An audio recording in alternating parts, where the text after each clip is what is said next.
So we are covering cherry picking in this one. I absolutely love cherry picking, but the clients hate it. So if you don't get any squirming from your clients when they're doing this and they're not doing it right.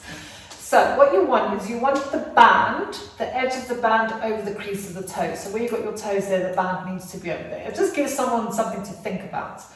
Ideally, they want to have their leg as straight as they can. And the band wants to be relatively tight. So this is already, for some people, going to start getting them in the calves. Okay, so Emma, if you point your toes up towards the ceiling, so when they point, you kind of want to focus on the ball of the foot, like really pushing it up towards the ceiling, and then you're going to take your toes and curl it over the band. So imagine you're trying to grip the band with your toes, okay? Then, keeping your toes curled, you're going to flex the foot. I'm just looking at her face to see if she goes. And then what that does is it puts a huge, I want to say strain, a huge pull on the back of the legs. And then you release the toes. So you point, you grab hold of the band, keep the toes flexed or curled as you flex the foot. It can be quite a hard thing for people's brains to do, because what they'll do is as soon as they start to flex the foot, they'll let go of the band.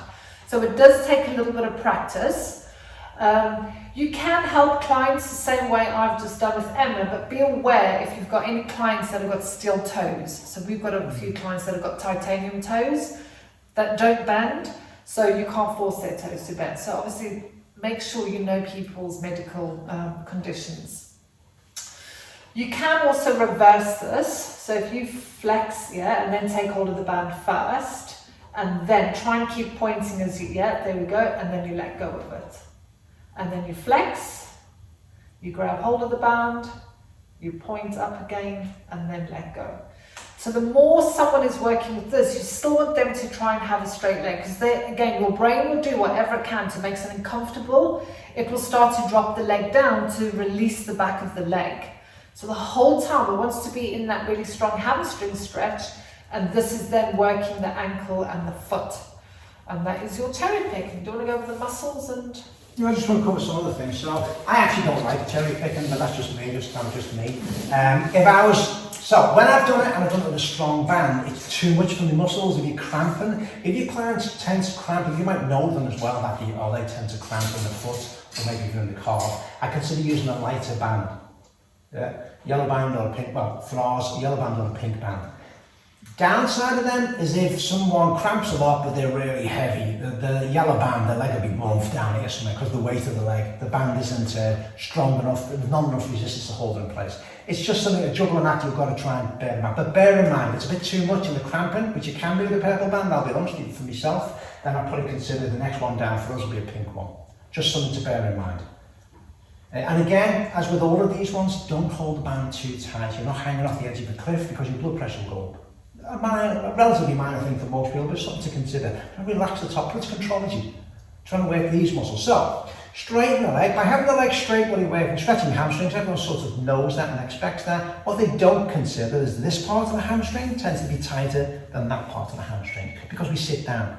Likewise with the gastrocnemius, the calf part, this part, goes right down here, calcaneal tendon.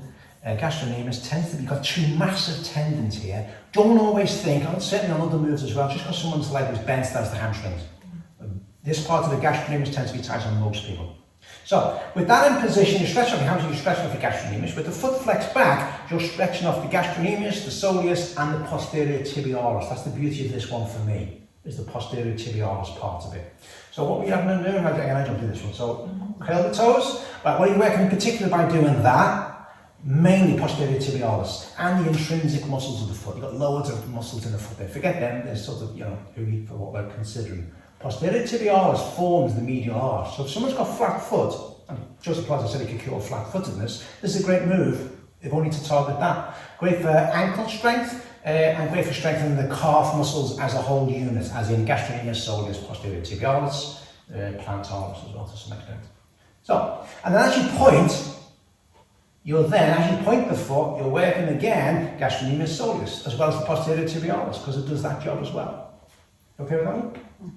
I'm not going to go off topic too much. Watch our other video. I've got a video somewhere, or look up about bioarticulating muscles, why it's harder to clamp, or it feels different. Grab hold of the band and then point. Yeah. And let go, just release it.